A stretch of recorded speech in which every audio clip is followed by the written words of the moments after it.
আসসালামু আলাইকুম। আজকে আমরা টি শার্ট ডিজাইনের প্রথম একটি ক্লাস নিয়ে উপস্থিত হলাম, যেটাতে আমরা বেসিক টি শার্ট ডিজাইন শিখব। তো টি শার্ট ডিজাইনের কাজ করতে গেলে প্রথমে আমাদের জানা থাকা দরকার যে টি শার্ট ডিজাইনের সাইজগুলো, যে কোন টি শার্ট ডিজাইনটার সাইজ কীরকম হয় বা ডিজাইনের সাইজটা কীরকম হয়, এটা নিয়ে যদি আমি দেখি, আমি একটা পিডিএফ ফাইল ওপেন করছি, যেটা আমরা আমাদের ড্যাশবোর্ডে আপনার স্ক্রিনে সবাই পেয়ে যাবেন।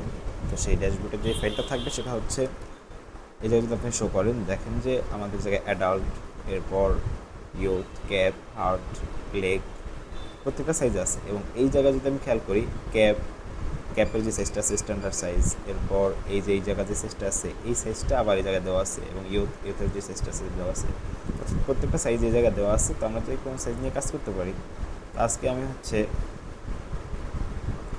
কাজ করব এই সাইজটার যে স্ট্যান্ডার্ড সাইজটা আছে 11x11, এটা দেওয়া আছে। অথবা আমি যদি 12.5x17 এটা দিই, এটা দিয়েও করতে পারি। তো এরকম একটা সাইজ নিয়ে নিব পেজে। প্রথমে আমরা অন্যান্য দিনের ক্লাসের মতো আমি আর্টবোর্ডে চলে আসলাম, ক্রিয়েট নিউ ফাইল। এই জায়গা থেকে আমাদের সাইজটা আমি নেই, প্রথমে ইঞ্চিতে আমাদের সাইজটা নিতে হবে। তো সাইজটা নেওয়ার জন্য আমি এই জায়গায় আমাদের যে সাইজটা ছিল, আমি যদি আবার একটু দেখি যে আমাদের সাইজটা কত ছিল, ম্যাক্সিমাম যেটা আছে 11x25 14, আমি এটা দিব। তো এই লম্বা আছে 14, সরি 25 14 দিলাম, হাইট ক্লিয়ার, আর কোনো কাজ নেই। এই জায়গা থেকে যেভাবে আছে আমার সাথে কালার মোডটা এই জায়গায় 8 GB করে দিতে পারি, কিন্তু এগুলো প্রিন্ট হয় কাজ, তো এই জন্য 8 GB করে দিতে পারবো। ক্রিয়েট দিলাম, তো একটা পেজ ওপেন হলো। এই হচ্ছে আমাদের একটা আর্টবোর্ড। আমরা কাজ করার জন্য এই আর্টবোর্ডটা নিয়ে কাজ করব, সম্পূর্ণ একটা আর্টবোর্ড। তো এই আর্টবোর্ডে আমরা কাজ করার জন্য আমাদের যে টি শার্ট ডিজাইনের যে বেসিক কাজটা আছে, এটা যদি আমি খেয়াল করি, যে বেসিক বিষয়টা হচ্ছে এভাবে একটা আর্টবোর্ড সেট আপ করতে হবে। এরপর আপনি এটা টাইপোগ্রাফি হোক বা লোগো হোক, আপনার প্রথমে সাইজটা জানা থাকতে হবে। আর লোগোর ক্ষেত্রে তো শুধু মকআপে গিয়ে লোগোটা সিলেক্ট করে দিলেই হয়। তো আমরা মকআপটা দেখব পরবর্তীতে। তো আগে প্রথমে আমরা একটা বেসিক টি শার্ট ডিজাইন করব এবং এটাকে সুন্দরভাবে মকআপ করা কমপ্লিট করবো আজকে প্রথম ক্লাসে। তো আমি যদি এই জায়গায় কিছু লিখি, যে একটা টাইপোগ্রাফি টি শার্ট ডিজাইনে লেখা থাকে, ফন্ট সাইজটা একটু বাড়াই দিই দেখার জন্য, 36 করে দিলাম। এরপর আমি জায়গায় লিখলাম ডো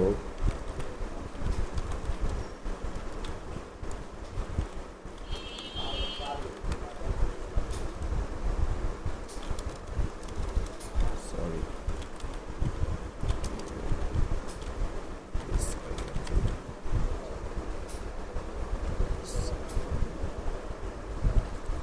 do something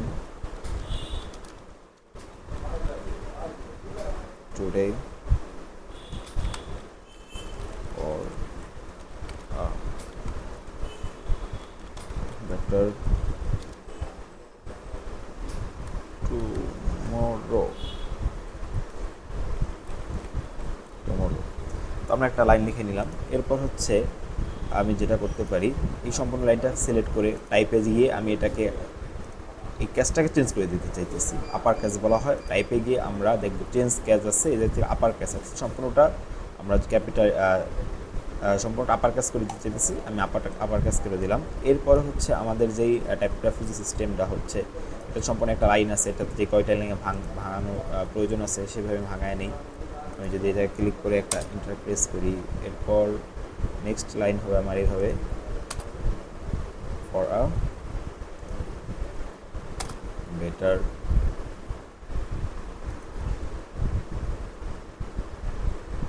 টুমরো।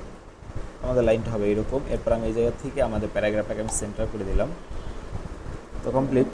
প্রথমত এরকম হবে। এরপর ফন্টের যে বিষয়টা, আমরা যদি প্রথমে একটু দেখি যে ফন্টটা ইউজ করতে হয় এই জায়গায়, বা আমরা ফন্ট টাইপোগ্রাফিতে যেহেতু ফন্টের প্রয়োজন আছে, আমরা একটা ফন্ট নিয়ে কাজ করব, আমাদের একটা ফন্ট ডাউনলোড করতে হবে।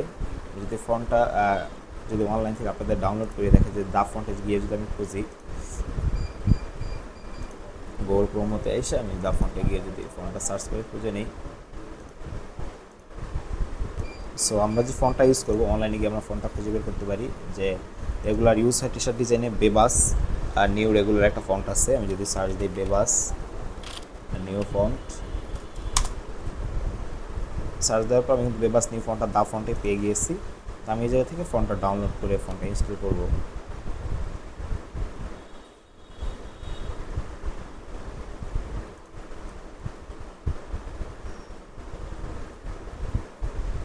তো এই ফন্টটা আমি আমার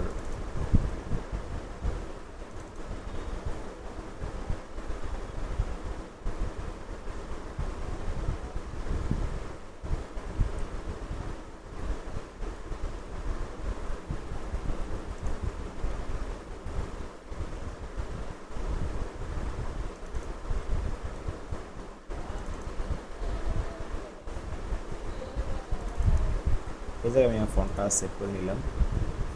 এরপরে দেখা যায় ফন্টটা ইনস্টল করব।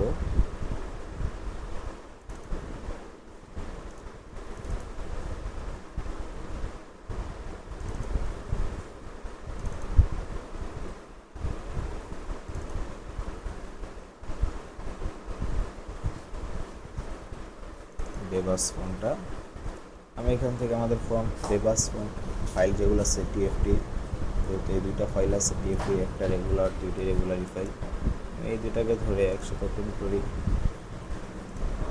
ইনস্টল, আমাদের এই ফন্টগুলো দেখা সেট আপ করা আছে, তো আমাদের এই ফন্ট সেট আপ করার কোনো প্রয়োজন নেই, যেহেতু সেট আপ করা আছে তারপরে আপনাদের দেখাইলাম একবার। তো সেক্ষেত্রে এভাবে ফন্টটা সেট আপ করে নিতে পারবেন। এখন আমি যদি গিয়ে আমার ফন্টটা চেঞ্জ করি, সিলেক্ট করে এই জায়গায় এসে সার্চ দিতে হবে বেবাস ফন্ট, বেবাস নিউ রেগুলার, আমি ফন্টটা সিলেক্ট করে নিলাম। এরপরে আমরা পর্যায়ক্রমে একটু সাইজটা বাড়াই। সো প্রথমে এটা কপি করে একটা পাশে রাখি। এরপর খেয়াল করবেন আমরা সম্পূর্ণটা সিলেক্ট করে আমরা পিছনে বিগত ক্লাস দেখছি স্ক্রিপ্ট ডিভাইড টেক্সট ফ্রেম, আমরা এই স্ক্রিপ্টটা ইউজ করতে পারি এই জায়গায়। ডিভাইড টেক্সট ফ্রেম অর্থাৎ প্রত্যেকটা আলাদা আলাদা হয়ে গেল, ঠিক আছে। ডিভাইড টেক্সট ফ্রেম একটা আলাদা আলাদা করে নিলাম। এখন আমাদের যে কাজ হচ্ছে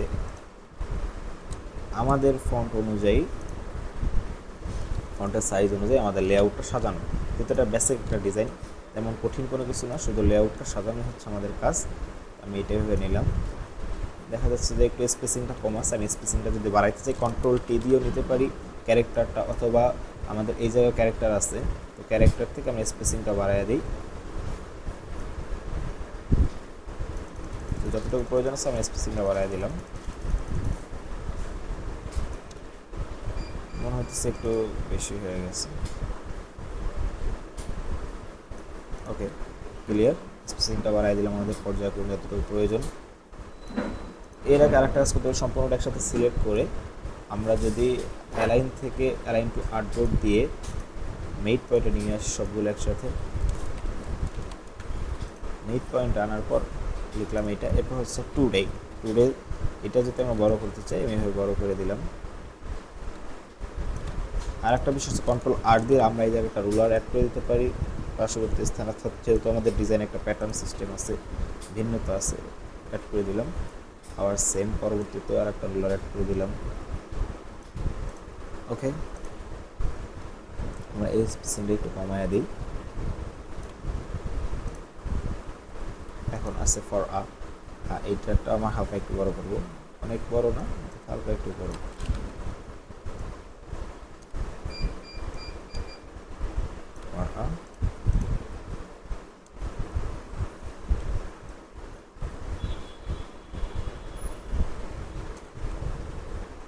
স্পেস আছে শেষে, আমরা স্পেসটা ডিলিট করে দিই।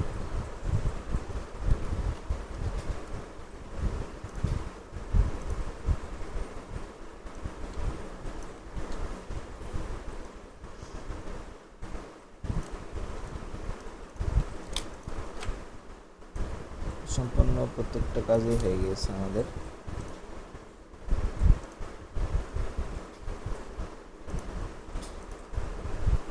এটা সিলেক্ট করে আমি একটু নিচে নিয়ে আসি। ওকে, এবার সম্পূর্ণটা সিলেক্ট করলাম, করে উপরে নিয়ে গেলাম, হালকা উপরে নিয়ে গেলাম। শেষ। বেসিকভাবে আমরা একটা ডিজাইন পার্ট সাজিয়ে নিয়েছি। এখন এই জায়গায় ছোট্ট একটা কাজ, যেটা হচ্ছে ছোট্ট একটা ডিজাইনের একটু কাজ আছে। যেমন আমরা একটা লাইন সেগমেন্ট টুল নিই, লাইন সেগমেন্ট টুলটা নিয়ে এই সাইড থেকে আমরা এই সাইড পর্যন্ত এই পর্যন্ত একটা দাগ দিলাম, এবং এটা কালারটা অবশ্যই স্ট্রোক থাকতে হবে। স্ট্রোকে আমরা ব্ল্যাক কালারটা নেই আপাতত। নেওয়ার পরে আমরা স্ট্রোকটা মোটা করি, এবার ইউনিফর্ম থেকে তাদের প্রোফাইলটা চেঞ্জ করে দিই, এইটা দিয়ে দিলাম, এটা মোটা করি। এখন এটা একটু ঘুরাইতে হবে, ফ্লিপ করতে হবে। ঘোরানোর জন্য আমরা স্টোরে ক্লিক করব, এরপর আমরা এই দিক থেকে এই ফ্লিপ অ্যালং ক্লিক করে দিলাম। ঠিক আছে, কাজ কমপ্লিট। এখন হচ্ছে এটাকে কপি করে চারটা, ওকে, আমি চারটা কপি করলাম। চারটা কপি করে একসাথে আমি কিন্তু এই জাতীয় অ্যারেঞ্জ থেকে, অর্থাৎ না সরি ট্রান্সফর্ম থেকে আমি রিফ্লেক্ট করে দিতে পারতেছি। রিফ্লেক্ট করার পরে কপি, যেহেতু ভার্টিক্যাল রিফ্লেক্ট হয়ে গেছে, এখন আমি এভাবে এই সাইডে বসিয়ে দিতে পারি। ক্লিয়ার। এটাকে একটু বড় করতে পারি, ওকে। তো আমরা এইভাবে সাজাই নিলাম। আমাদের এই রেখাটা আমরা ডিলিট করে দিই, এটা প্রয়োজন নাই। তো এখন হচ্ছে আমাদের এই ব্যাকগ্রাউন্ডে একটা কালার আমরা দিই, আর্টবোর্ডে একটা কালার দিই। তো এই জন্য একটা স্ক্রিপ্ট আমি ইউজ করি সবসময়।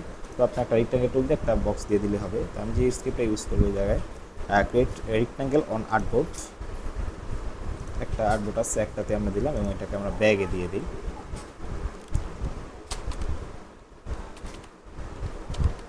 ব্যাগে দিয়ে দেওয়ার পরে প্রত্যেকটা কালারগুলো, অর্থাৎ আমি সম্পূর্ণ প্রত্যেকটা জিনিস একসাথে সব সিলেক্ট করা হয়েছে, পুরো টেক্সট একসাথে সিলেক্ট করা হয়েছে। এরপর আমি কি করতে পারি, কিবোর্ড থেকে কন্ট্রোল শিফট ও প্রেস করতে পারি, সব আউটলাইন হয়ে গেল। সরি, আমার পেসপেক্টিভ গ্রিডের উপর ক্লিক লাগছে, তো এটা আমি যে ভিউ থেকে এটা হাইট করে দিই, পেসপেক্টিভ গ্রিড থেকে হাইট গ্রিড। তো এই জায়গা থেকে আমি প্রথমে আউটলাইন করলাম কন্ট্রোল শিফট ও দিয়ে। এরপর আমরা দেখবো যে অবজেক্ট গিয়ে এক্সপ্যান্ড অ্যাপিয়ারেন্স নামে একটা অপশন আছে, এক্সপ্যান্ড অ্যাপিয়ারেন্স করে নিলাম। এখন এই জায়গায় যদি আমি হোয়াইটটা সিলেক্ট করি, আপাতত হোয়াইট কালার আছে। এরপর আমরা কালার পর্যায়ক্রমে চেঞ্জ করছি, যেমন আমি ডু সামথিং, এই জায়গায় একটা কালার দিচ্ছি, এই জায়গায় আমি এই কালারটা চুজ করলাম। এরপর দেখা গেল ফর আ বেটার, এই জায়গায়ও আমি সেম আইড্রপ টুলটা নিয়ে এই কালারটাই চুজ করে দিলাম। ফর আ বেটার টুমোরো, আমি বেটারটা লেখাটা আমি এই কালারটা দিয়ে দিলাম, ওকে।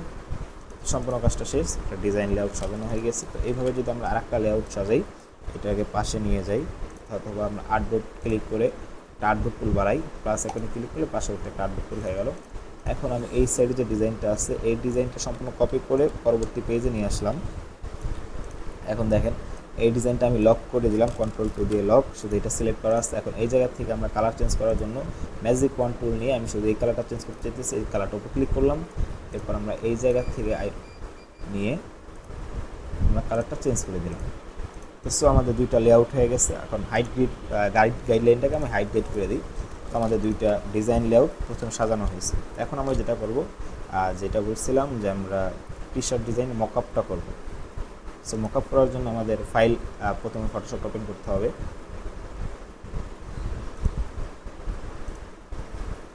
সো আমরা আমাদের মকআপের যে ফাইলটা আছে, একটা ফাইল ওপেন করলাম। তো সব মকআপের ফাইল একই রকম থাকে, এই জায়গা থেকে শুধু আমরা দেখব যে দেওয়া থাকে ইওর আর্ট ওয়ার্ক অথবা চেঞ্জ হেয়ার ডিজাইন, যদি এরকম কোনো লেখা থাকে তো সেটাই হবে আমাদের স্মার্ট অবজেক্ট ফাইল থাকে, বা সেই জায়গা থেকে আমরা এটা চেঞ্জ করে আমাদের কাজটা আমরা ওই জায়গায় মকআপ করবো। তো এর জন্য দেখবো যে আমাদের এই জায়গায় যেটা আছে ইওর ডিজাইন ক্লিক টু, তো আমাদের এই যে স্মার্ট অবজেক্ট যে আইকন আছে, আইকনের উপর ডাবল ক্লিক করতে হবে। আমি ডাবল ক্লিক করলাম আমাদের স্মার্ট অবজেক্টের উপরে। সো এই জায়গা থেকে আমাদের ইওর ডিজাইন, এই জায়গায় অনেকগুলো ডিজাইন ডিফল্টভাবে সেভ করা আছে। তো আমি সবগুলো অফ করে দিয়ে লেভেলটা রাখবো, এছাড়া সব অফ করে দিলাম। এই জায়গায় আমার ডিজাইনটা আমি পেস্ট করব। এর জন্য হচ্ছে সেম আমাকে অ্যাডোবি ইলাস্ট্রেটরে যেতে হবে। এর ইলাস্ট্রেটর থেকেই আমাদের একটা ডিজাইন কপি করে নিতে হবে।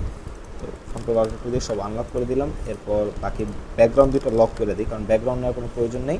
তো প্রথমে আমরা এই ডিজাইনটা সিলেক্ট করলাম, কন্ট্রোল সি দিয়ে কপি করলাম। এরপর আমরা অ্যাডোবি ফটোশপে এসে আমাদের সেম জায়গায় যেখানে আমরা ডিজাইনটা পেস্ট করব, এই জায়গায় এসে আমরা ডিজাইনটা পেস্ট করে দিলাম। স্মার্ট অবজেক্টে আমরা ওকে পেস্ট করব, ঠিক আছে। সো দেখা যেতেছে আমাদের এইটা আসছে। তো আমি এটাকে ছোটো করে দিই, অল্টার প্রেস করে আমি এবার ছোটো করে দিই আমার যতটুকু জায়গা আছে। যতটুকু জায়গা আমরা সেট করে চাইতেছি আমরা এভাবে পেস্ট করে ছোটো করে দিতে পারি। সেট করা হয়ে গেল। এখন আমরা এদিক থেকে ইয়েস টিকমার্কটা দিয়ে দিই এবং কিবোর্ড থেকে অবশ্যই Ctrl+S ক্লিক করতে হবে। দেখছেন সেভিং হচ্ছে, তো সেভ হওয়ার পরে ওকে। এখন আমাদের যদি আমরা মোকা ফাইলে আসি, মেন ফাইলে, তাহলে সাইজটা অনেক বড় লাগতেছে, তো আমি আরেকটু ছোটো করবো। Ctrl+T দিয়ে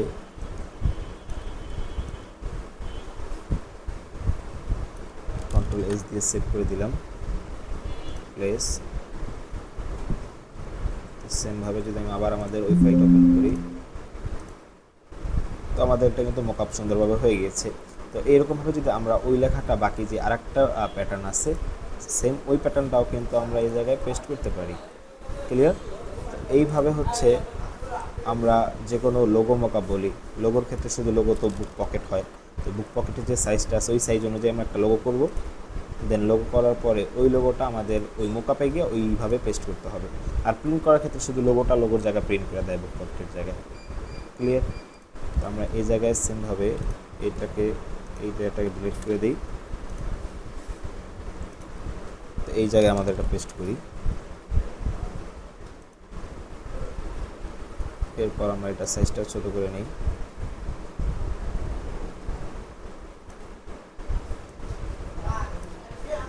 এরপর আমরা এই টিক মার্কটা দিয়ে দিই, ছোটো করে হালকা একটু নিচে নামিয়ে দিতে পারি। Ctrl+S প্রেস করলাম, এটা সেভ হয়ে গেল। এখন যদি আমরা আমাদের এই জায়গায় ক্লিক করি, মেইন যে বক্স আছে এটাতে ক্লিক করলে সাইজটা একটু বেশি আছে, তো আমি সাইজটা একটু কমিয়ে দিই। Ctrl+P দিয়ে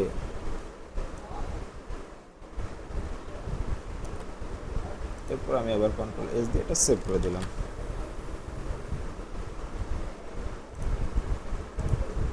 ক্লিয়ার? তো আমাদের কাজটা কিন্তু সম্পূর্ণ কমপ্লিট। এখন দেখা যায় যে কিছু সময় এইরকম যে লোগোর যে মোকআপ ফাইল আছে এটা এডিট করার প্রয়োজন পড়তে পারে।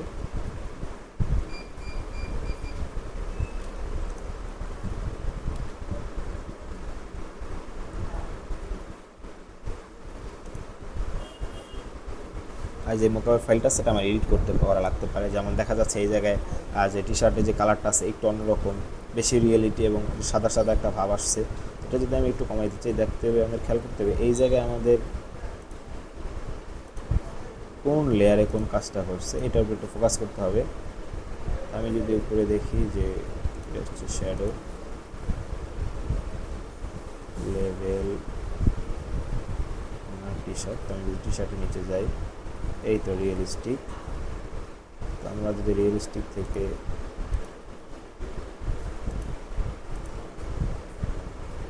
সবগুলো অফ করাই আছে, তো এরকমভাবে আমরা এডিট করে দেখতে পারি। সম্পূর্ণ কাজ কমপ্লিট। তো এইভাবে যদি আমি এটাকে এক্সপোর্ট করি, তো আমাদের T shirt design mockup complete, আমাদের ডিজাইন করা এই ফাইলটাও কমপ্লিট। সো এইভাবে আমরা প্র্যাকটিস করব।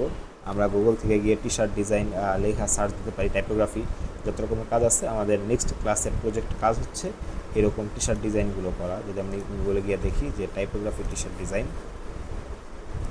আমি যদি লিখি যে typography T shirt design, typography T shirt design, typography T shirt design লিখে যদি সার্চ দিই, এই জায়গায় আমাদের অনেক রকম টি শার্ট ডিজাইন আছে। তো এই জায়গা থেকে আমি বিভিন্ন ফন্ট ডাউনলোড করে এইভাবে টি শার্ট ডিজাইন করতে হবে। টাইপোগ্রাফি সিম্পলগুলো বেসিক পর্যায়ে আজকে যেটা বেসিক দেখাইলাম, তো পর্যায়ক্রমে ধাপে ধাপে আমরা আরও কিছু ক্লাস করবো, তো সেটাতে টি শার্ট ডিজাইন কমপ্লিট হতে আশা করি। ধন্যবাদ, সবাই সুস্থ থাকবেন, আর এই পর্যন্ত বেশি বেশি প্র্যাকটিস করুন সবাই।